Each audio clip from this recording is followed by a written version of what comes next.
Hello, Deacon Bob McDermott here, giving you a reflection on the Gospel reading for April 21st, 2000, Tuesday, the second week of Easter.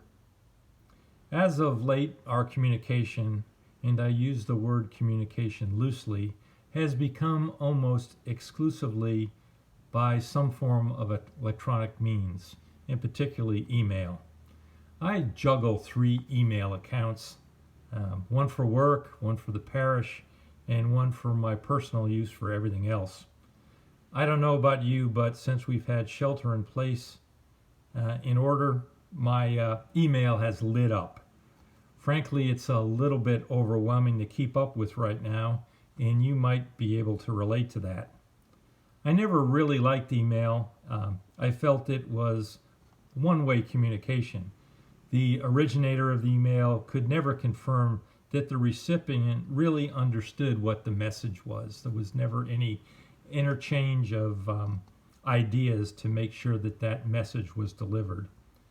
If a word was taken out of context or the recipient was conditioned to have a different perspective and a different meaning to that word, it was really hard to communicate that to the other party.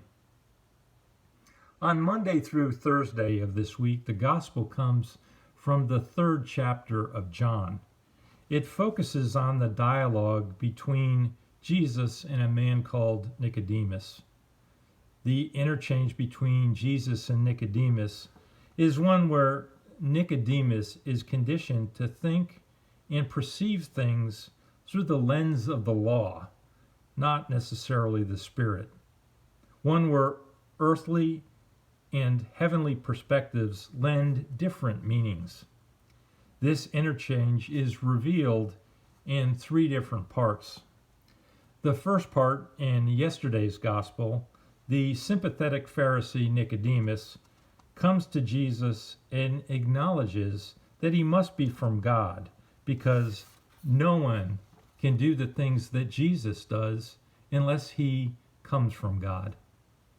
Jesus explains to him that no one can see the kingdom unless he is born from above.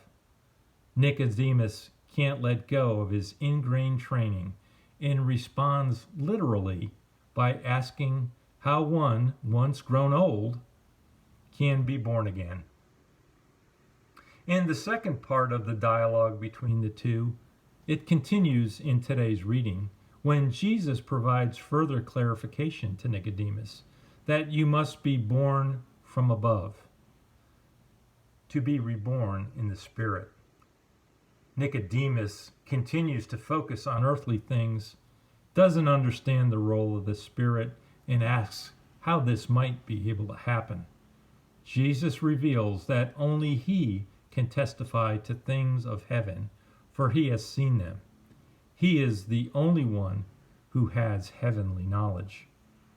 The third part, in tomorrow's gospel, Jesus will go on to explain to Nicodemus and to us the relationship between God and his Son, Jesus, the light that came into the world.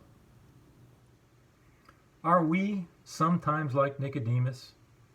Is our understanding of God and his message formed around things like the law, so structured that we don't hear the message or see the real action of the Spirit in our lives?